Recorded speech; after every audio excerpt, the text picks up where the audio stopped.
Hello student, welcome to Edu Shakha. मेरा नाम है राहुल कुमार और आज हम पढ़ने वाले हैं एक केमिस्ट्री का टॉपिक जो कि है केमिकल काइनेटिक्स। ये मेनली क्लास 12th का टॉपिक है और इसमें हम क्या देखेंगे। देखिए, जब भी कोई केमिकल रिएक्शन होता है तो किसी भी केमिकल रिएक्शन मेनली क्या होता है, देखो क्या कुछ चीज़ें हैं जो आपस में रिएक्ट करती हैं। तो जो चीज़ें आपस में रिएक्ट कर रही हैं जिनको हम कहते हैं रिएक्टेंट्स, और ये आपस में रिएक्ट करके जो है हमें कुछ नया चीज देता है जिसे हम कहते हैं प्रोडक्ट्स। तो कोई भी केमिकल रिएक्शन होता है, अब केमिकल रिएक्शन जब होगा तो इसमें हम ये सोच सकते हैं कि आखिर ये कितनी तेजी के साथ ये रिएक्शन कंप्लीट हो जाएगा, या फिर कोई भी केमिकल रिएक्शन पॉसिबल है या नहीं है, या फिर अगर रिएक्शन हो रहा है तो किस हद तक हो गया, क्या रिएक्शन कंप्लीट होगा या फिर आधे में ही रिएक्शन रह जाएगा। तो जब भी कोई केमिकल रिएक्शन होता है तो उसके बारे में बहुत सारे सवाल पूछे जा सकते हैं। जैसे कि मान लीजिए यहाँ पे बोला जा सकता है कि क्या ये रिएक्शन फिजिबल है। फिजिबल का मतलब होता है कि क्या ये रिएक्शन पॉसिबल है। तो अगर फिजिबिलिटी की बात आए तो फिजिबिलिटी हम कैसे जांचेंगे, तो फिजिबिलिटी जांचने का तरीका होता है उसके एनर्जी का चेंज देखकर कि एनर्जी में कैसा बदलाव हो रहा है, क्या हो रहा है, उसके द्वारा हम देख सकते हैं कि कोई भी केमिकल रिएक्शन पॉसिबल है या नहीं है। और ये पता चलता है केमिस्ट्री के एक ब्रांच से जिसको बोलते हैं थर्मोडायनामिक्स। दूसरा जो है किस हद तक रिएक्शन होगा, किस हद तक रिएक्शन जाएगा, इसके बारे में अगर पता करना है तो यहां पर एक टॉपिक होता है इक्विलिब्रियम, जिसके द्वारा हम पता करते हैं किस हद तक हमारा रिएक्शन जाएगा। लेकिन यहां पे जो हम देख रहे हैं कि कितनी तेजी के साथ रिएक्शन हो रहा है, क्या मैकेनिज्म है रिएक्शन का, अगर इसके बारे में जानना है तो ये टॉपिक कवर होता है केमिकल काइनेटिक्स से। तो केमिकल काइनेटिक्स में हम क्या पढ़ेंगे बेसिकली कि रिएक्शन कितनी तेजी से हो रहा है और क्या मैकेनिज्म है रिएक्शन का, उसके बारे में हम इस टॉपिक में पढ़ेंगे। सबसे पहले जो शब्दों को देखें, काइनेटिक्स। ये काइनेटिक्स शब्द जो लिया गया है ये ग्रीक वर्ड से लिया गया है। एक ग्रीक वर्ड होता है काइनेसिस, जिसका मतलब होता है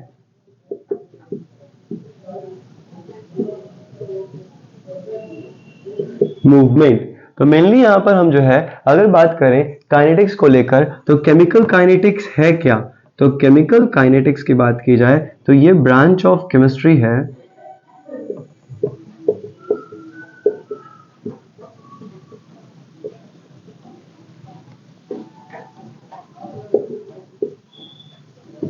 जहां पर हम पढ़ते हैं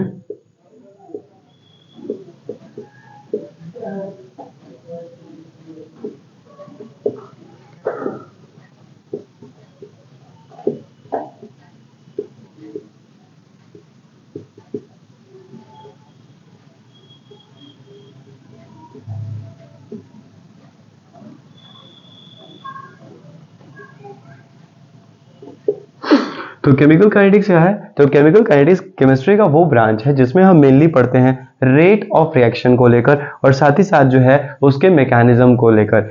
रेट ऑफ रिएक्शन का मतलब क्या होता है, जहां भी ये शब्द आ जाए रेट, मतलब क्या है उस चीज को हम डिवाइड करेंगे टाइम से। तो मतलब क्या है कि रिएक्शन जो है कितनी तेजी के साथ हो रहा है ये पता किया जाता है, और रिएक्शन कैसे होगा ये हम पढ़ेंगे केमिकल काइनेटिक्स में। सपोज करिए अगर एक रिएक्शन है जहां पे कुछ रिएक्टेंट है और ये रिएक्टेंट हमको देते हैं प्रोडक्ट। जब भी रिएक्शन धीरे धीरे आगे बढ़ेगा तो क्या होगा, सपोज करो शुरुआत में हमने इसका लिया है 100 ग्राम। जब शुरुआती समय रहा होगा, मान लीजिए टी जो है 0 शुरुआती समय पे, तो जब शुरुआती समय है ये 100 ग्राम है तो प्रोडक्ट कितना रहेगा, जाहिर सी बात है कुछ प्रोडक्ट नहीं रहेगा, मतलब 0, कोई प्रोडक्ट अभी बना नहीं है, अभी रिएक्शन स्टार्ट होगा तब प्रोडक्ट बनेगा। तो ये 100 ग्राम है, शुरुआत में ये 0 है।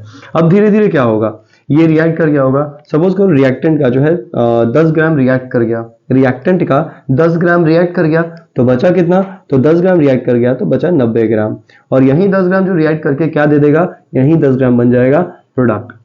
फिर उसके बाद थोड़े समय बाद और 10 ग्राम रिएक्ट कर गया तो ये बचा 80 ग्राम, और यही जो 10 ग्राम रिएक्ट किया है तो इधर बन गया आपका 20 ग्राम।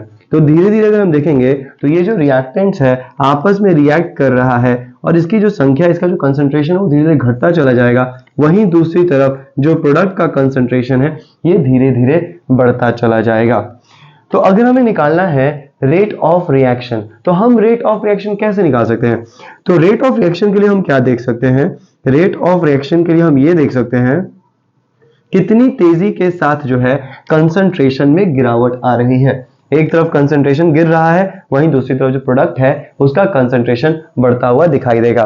तो अगर हमें अब रेट ऑफ रिएक्शन निकालना है तो हम क्या देख सकते हैं, हम देख सकते हैं change in concentration of time, concentration of reactant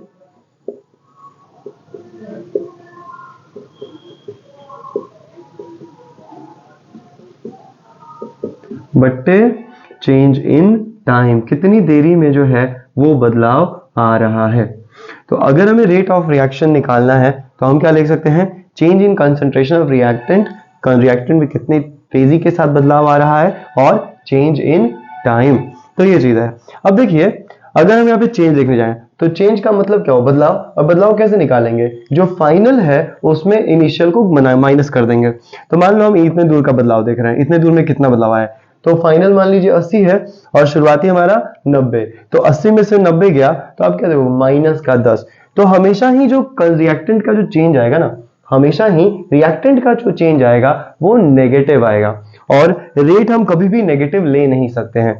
इसलिए इस फॉर्मूले में हम क्या लगा देंगे, माइनस।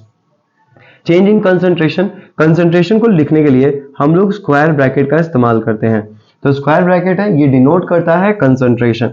तो कंसंट्रेशन किसका, रिएक्टेंट का। अच्छा, चेंज के लिए हम लिखेंगे यहां पर स्मॉल डी। कहीं पर भी जो स्मॉल डी आता है तो स्मॉल डी दर्शाता है छोटे चेंज को लेकर।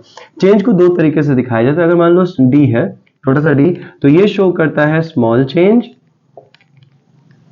और अगर ऐसे डेल्टा बना दिया है तो ये शो करता है लार्ज चेंज को। तो यहां पे हमने थोड़े समय वक्त के लिए देखा है, मान लो ये 10 टी था, ये 10 सेकेंड्स पे देखा, ये 20 सेकेंड्स पे, ये 30 सेकेंड्स पे, तो हमने 20 से 10 के बीच का जो है बदलाव देखा है।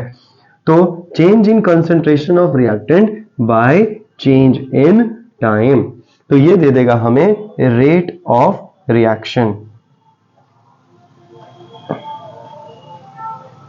ठीक है, तो रेट ऑफ रिएक्शन निकालने का तरीका क्या है, change in concentration of time, change in concentration reactant by change in time. यहां पे हम ले लेंगे एक नेगेटिव साइन। नेगेटिव क्यों लिया है, क्योंकि जो चेंज हमें मिलेगा वो यहां पर नेगेटिव मिल रहा है, क्योंकि फाइनल वैल्यू छोटा है और इनिशियल वैल्यू जो है वो बड़ा है।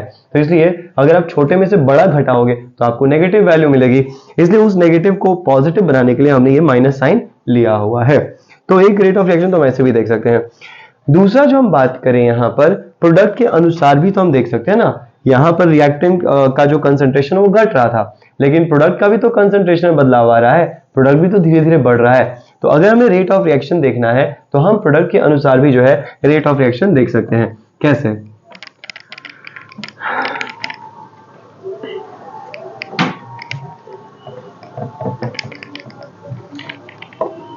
जो रेट ऑफ रिएक्शन हो जाएगा, अब प्रोडक्ट के अनुसार बात करेंगे, तो रेट ऑफ रिएक्शन जो हो जाएगा ये हो जाएगा change in concentration of product by change in time. Okay, अब देखिए change in concentration of product, अब यहां पे देखो क्या, जैसे जैसे नीचे जा रहे हैं प्रोडक्ट का मात्रा बढ़े ही जा रहा है। तो इसका मतलब क्या है, अगर आप चेंज निकालोगे मान लो 20 में से 10, तो आपको पॉजिटिव ही मिलेगा। तो क्या हो जाएगा, change in concentration of product by change in time. यहां पे नेगेटिव साइन लेने की जरूरत नहीं है, क्यों, क्योंकि वैल्यू हमारा ऑलरेडी पॉजिटिव ही आएगा, यहां पर नेगेटिव नहीं आएगा, क्योंकि फाइनल जो वैल्यू है वो बड़ा है इनिशियल वैल्यू से। तो इसलिए यहां पर जो चेंज होगा वो आपको पॉजिटिव नजर आएगा। तो दोनों मिला के हम ये बोल सकते हैं कि अगर हमें किसी भी इक्वेशन में लिखना है रेट ऑफ रिएक्शन, तो रेट ऑफ रिएक्शन हम कैसे निकाल सकते हैं, तो ये हम निकाल सकते हैं change in concentration of reactant by change in time, या फिर change in concentration of product by change in time. मतलब रिएक्टेंट में जो बदलाव हो रहा है वो देखिए समय के साथ, इसी तरह से प्रोडक्ट में जो बदलाव हो रहा है वो। तो इसके द्वारा जो है हम रेट ऑफ रिएक्शन को जो है निकाल सकते हैं। ओके, अब देखो अगर बात किया जाए इसके यूनिट को लेकर, रेट ऑफ रिएक्शन का यूनिट क्या हो सकता है, तो यूनिट के लिए बात करें तो यहां पर दो चीजें हैं, ऊपर है कंसंट्रेशन, नीचे है टाइम। तो कंसंट्रेशन का मतलब क्या हुआ, तो यहां पे कंसंट्रेशन का मतलब ये होता है हमेशा ही मोलारिटी। कंसंट्रेशन मतलब मोलैरिटी, और मोलैरिटी का जो यूनिट होता है, मोलैरिटी निकालते कैसे हैं, ये निकालते हैं number of moles by volume of solution, ये जो रहेगा हमेशा ही लीटर में। तो मोलैरिटी का जो यूनिट होता है number of moles by volume, तो इसका सीधे सीधे मोलैरिटी बोल सकते हैं या कंसंट्रेशन। तो कंसंट्रेशन या मोलैरिटी जो आता है number of moles by volume, तो नंबर ऑफ मोल का तो मोल ही रहेगा और वॉल्यूम के लिए हो गया लीटर। तो कंसंट्रेशन का जो यूनिट हो जाता है मोल पर लीटर। तो अगर हम चाहें unit of rate of reaction, तो ये क्या हो जाएगा, तो जो ये हो जाएगा कंसंट्रेशन का हमने निकाला मोल पर लीटर, और नीचे है टाइम, तो टाइम का हो जाएगा सेकेंड, तो कुल मिला के हो गया मोल पर लीटर। ये ऊपर जाएगा तो पावर नेगेटिव आ जाएगा, सेकेंड, सेकेंड भी ऊपर जाएगा पावर नेगेटिव आ गया। तो यूनिट जो होता है रेट ऑफ रिएक्शन का वो हो जाता है मोल पर लीटर पर सेकेंड। अब देखिए यहाँ पे अगर हम रेट ऑफ रिएक्शन निकालने जाएं तो कभी कभी हो सकता है कि आप जो है सीधे सीधे शुरुआत से लेके पूरा जो फाइनल रिएक्शन हुआ है वहां तक का निकाल लोगे। यहाँ पर जब शुरू से लेके जब फाइनल तक की बात करेंगे, बीच में थोड़े समय का नहीं, शुरू से लेके अंत तक का बात की जाए, तो शुरू से लेके अंत तक की बात की जाए और वहां पे आपको रेट ऑफ रिएक्शन निकालना पड़े तो वहां पे एक शब्द यूज कर लेंगे average rate of reaction. Average rate of reaction का मतलब क्या होता है, एवरेज का मतलब होता है मान लो रिएक्शन हुआ है अलग अलग समय पे और अलग अलग समय पे जो है यहाँ पर अलग अलग स्पीड के साथ रिएक्शन चल रहा है, तो वहां पर अगर हमें इनिशियल से फाइनल पूरा जो फाइनल एंड तक का जो इक्वेशन है वहां तक देखना है तो क्या करेंगे हम, तो हम ले लेंगे एवरेज वैल्यू। तो एवरेज निकालने का भी तरीका वही होगा, शुरुआत फाइनल जो वैल्यू है फाइनल में से इनिशियल को माइनस कीजिए बाय जितना समय में रिएक्शन हो रहा है उससे भाग दे दीजिए। एक और जो यहाँ पे रेट ऑफ रिएक्शन होता है वो है instantaneous. Instantaneous rate of reaction कब बात करते हैं, इसका मतलब होता है एट एन इंस्टेंट, किसी भी समय पर। मान लीजिए आप गाड़ी चला रहे हो, अब गाड़ी चलते आपके दोस्त ने बोला भाई अभी क्या स्पीड है, तो उस समय जो स्पीड चल रहा है उसी को बोलते हैं इंस्टेंटेनियस, एट दैट मोमेंट। तो यहां पर ही मान लो रिएक्शन चल रहा है और किसी ने आपसे कह दिया भाई 10 सेकंड में बताओ कि रिएक्शन किस रेट से बढ़ रहा था। अब 10 सेकंड में तो आप क्या देखोगे, 9 सेकंड में कुछ इसका 9 सेकंड में जो इसका कुछ मास रहा, कंसंट्रेशन रहा होगा, 10 सेकंड में कुछ कंसंट्रेशन है, आप क्या करोगे 10 में जो 10 सेकंड का जो कंसंट्रेशन 90 इसमें से माइनस कर दोगे जो 9 सेकंड पे कंसंट्रेशन रहेगा। और टाइम सेकंड कितना लेते हैं, यहाँ पे टाइम का जो गैप लेंगे 1 सेकंड का गैप लेते हैं। तो अगर इंस्टेंटेनियस रेट ऑफ रिएक्शन निकालना हो तो वहां पे टाइम गैप जो हो जाएगा वो क्या हो जाएगा, वो हो जाएगा 1 सेकंड का गैप। तो इस तरीके से आप जो है रेट ऑफ रिएक्शन निकाल सकते हो। तो यहाँ पर एवरेज पूछ दे, इंस्टेंटेनियस पूछ दे या फिर रेट ऑफ रिएक्शन, सबका निकालने का तरीका वही है, क्या, फाइनल रेट जो कंसंट्रेशन होगा रिएक्टेंट या प्रोडक्ट का minus initial concentration of reactant और प्रोडक्ट, इसको डिवाइड कर देंगे चेंज इन टाइम से। जब इंस्टेंटेनियस की बात आएगी तो वहां पे हम चेंज इन टाइम 1 सेकंड ले लेंगे और अगर बाकी जो भी जैसा रहेगा उसके अनुसार जो है हम यहाँ पे शो कर सकते हैं। अब देखिए रेट ऑफ रिएक्शन की बात करें, अगर इसको ग्राफिकली शो करना हो किस तरीके से जो है रेट ऑफ रिएक्शन में बदलाव आया ग्राफिकली, तो कैसे दिखाया जा सकता है।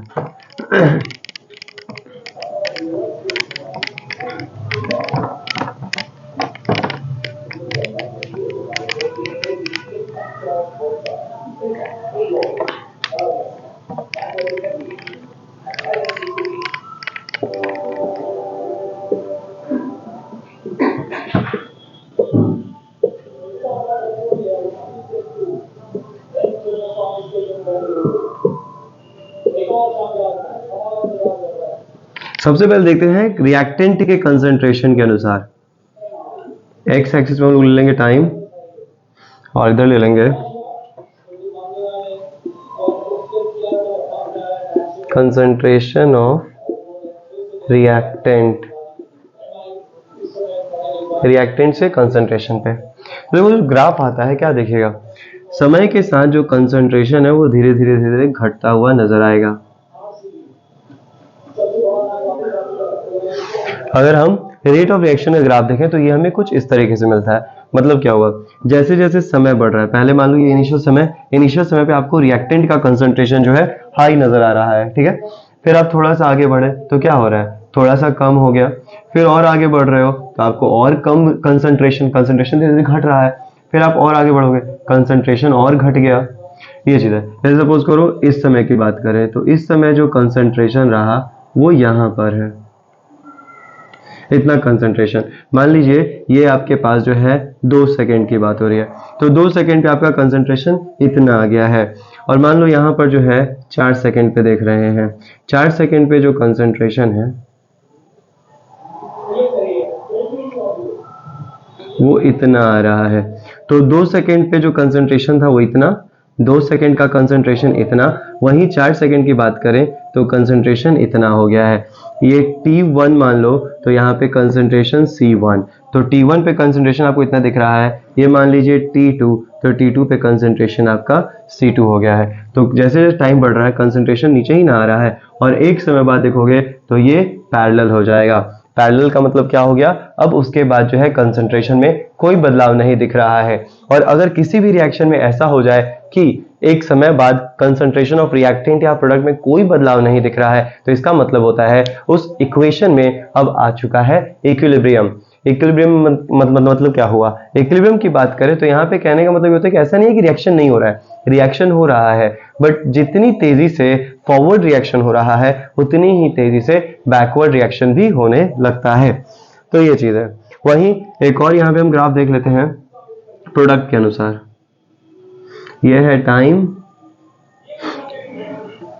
इधर है कंसंट्रेशन ऑफ प्रोडक्ट। तो देखो यहाँ पे प्रोडक्ट क्या हो रहा है, प्रोडक्ट धीरे धीरे बढ़ रहा है। तो यहाँ पे जो आपको ग्राफ बनता हुआ दिखाई देगा वो कुछ इस तरीके से बनेगा। मतलब क्या है, सपोज करिए ये टाइम, शुरुआती टाइम T1, आगे बढ़ो यहाँ पे एक टाइम T1 ले लेते हैं, तो T1 पे जो आपको कंसंट्रेशन मिलेगा वो ये है C1, ठीक है, ये T1 है। फिर थोड़ा सा और आगे बढ़ो T2, तो T2 पे जो आपको कंसंट्रेशन मिलेगा वो है C2। तो यहाँ पे देख रहे हो T1 पे कैसे C1 है, थोड़ा सा कम है, T2 पे गए तो बढ़ रहा है, तो मतलब आगे जाने पे क्या होगा, कंसंट्रेशन बढ़ता है। और एक समय बाद ये भी ग्राफ आपको जो है पैरेलल होता हुआ नजर आएगा। तो पैरेलल होने का मतलब अगेन क्या है कि अब जो इक्वेशन है वो इक्विलिब्रियम पे आ चुका है, अब उसमें जो है और बदलाव नहीं हो सकता है। तो ये चीज है। तो इस तरीके से दोनों ग्राफ जो आपको देखने को मिलेगा। अगर हम चाहें तो दोनों को कंबाइंड रूप भी देख सकते हैं, दोनों को अगर जोड़ के देखा जाए तो कुछ ग्राफ आपको इस तरीके से नजर आएगा। कंबाइंड ग्राफ है ये।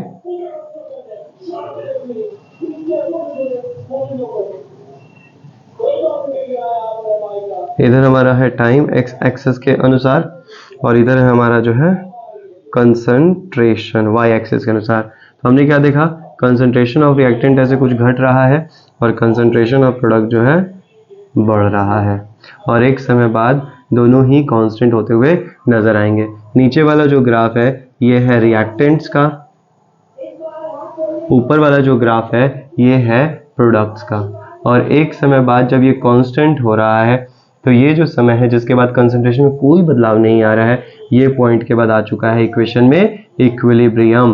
अब यहाँ पर जो है कोई चेंज नहीं नजर आएगा। तो इसके बाद जो है इक्विलिब्रियम आ चुका है, अब इसमें कोई चेंज जो है नहीं नजर आने वाला है।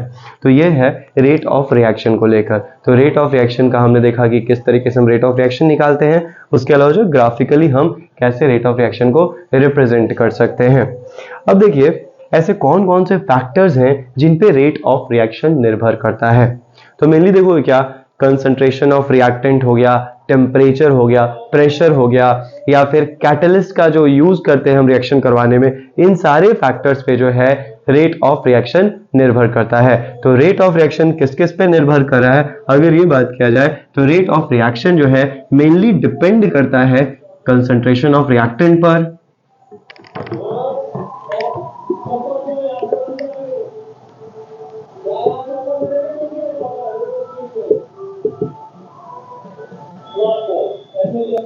पहला जो है कंसंट्रेशन ऑफ रिएक्टेंट पर निर्भर करेगा ये, वहीं दूसरा जो आपके पास है टेम्परेचर पर निर्भर करेगा। कैसे निर्भर करेगा ये आगे देखेंगे अभी। तो उसके अलावा जो है प्रेशर पे निर्भर करेगा, उसके अलावा कैटलिस्ट के उपयोग पे निर्भर करेगा। तो इन सारे चीजों पे जो है रेट ऑफ रिएक्शन निर्भर करता है। आज के वीडियो में इतना ही रखते हैं, मिलते हैं अब